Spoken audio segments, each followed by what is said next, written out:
Hey, my name is Matt Storr and I repair saxophones for a living, and today we've got something kind of interesting to look at. This is a 1927 Conn, a New Wonder Series 2 Alto saxophone in the Virtuoso Deluxe finish, which was a special order finish that was burnished gold plate, elaborate engraving throughout, including on the body of the instrument. Every once in a while on the keys and on the neck as well. This one does not have it on the neck. The Virtuoso Deluxe finish was available in the teens through the 20s. This is a relatively late one. This is 1927. This one also has a really rare thing where it has pearl inlay on the right-hand thumb rest, which is just absolutely wild. I mean, think about how big that piece of pearl had to be and all that shaping they had to do. That's one piece. Got pearl inlay on all the keys. Get a closer look at that. I've got another video on a Virtuoso Deluxe soprano that I overhauled a while ago. You might find interesting as well, but just thought I would show this one off just because it's so pretty.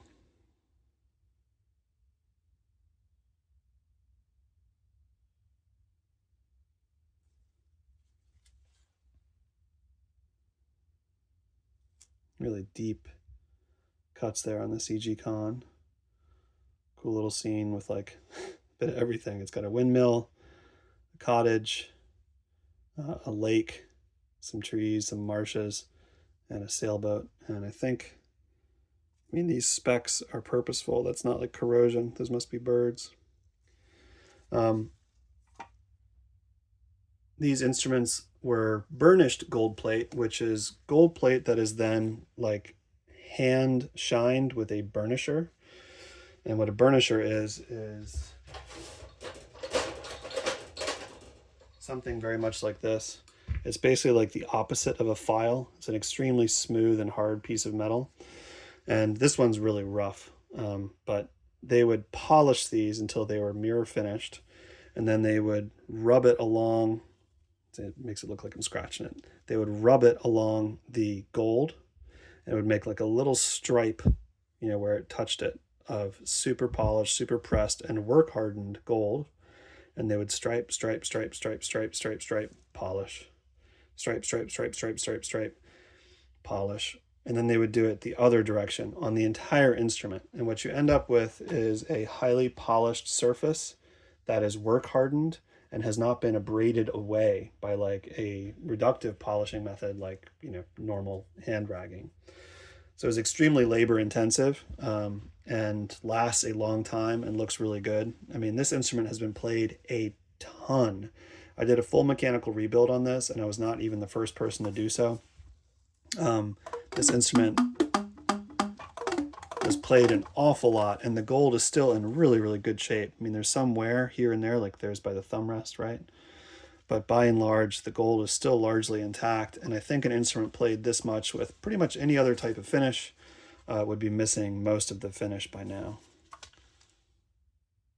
So good looking. See, can you focus there? There you go.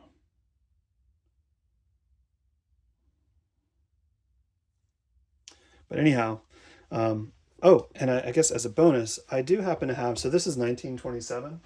I have a 1899 Conn that was given to me, actually, because I'm just kind of nuts about these things. This is also gold plated. It's got some really beautiful engraving on it. And it happens to be the first time I've seen pearl inlay on keys. Focus. There we go. On a Conn saxophone. Like I said, this is 1899. Horn's kind of in rough shape. It's missing a tone hole here, but you can see it's gold plated. The engraving is still intact, its original finish. It has a pearl on the bis too, which is the first time I've seen that on an old Conn. Does not have pearl inlay everywhere else, but I don't know, I guess that kind of makes them siblings of a type. With that pearl inlay there on an 1899 and then full pearl inlay on a 1927. The instrument I just showed you is high pitch, by the way.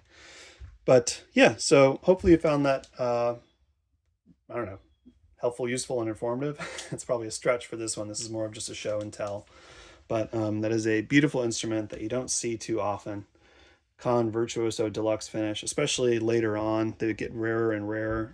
This being a 1927, this is towards the very tail end of where this was an available option. All right, my name is Matt Starr. I repair saxophones for a living. Thanks for watching.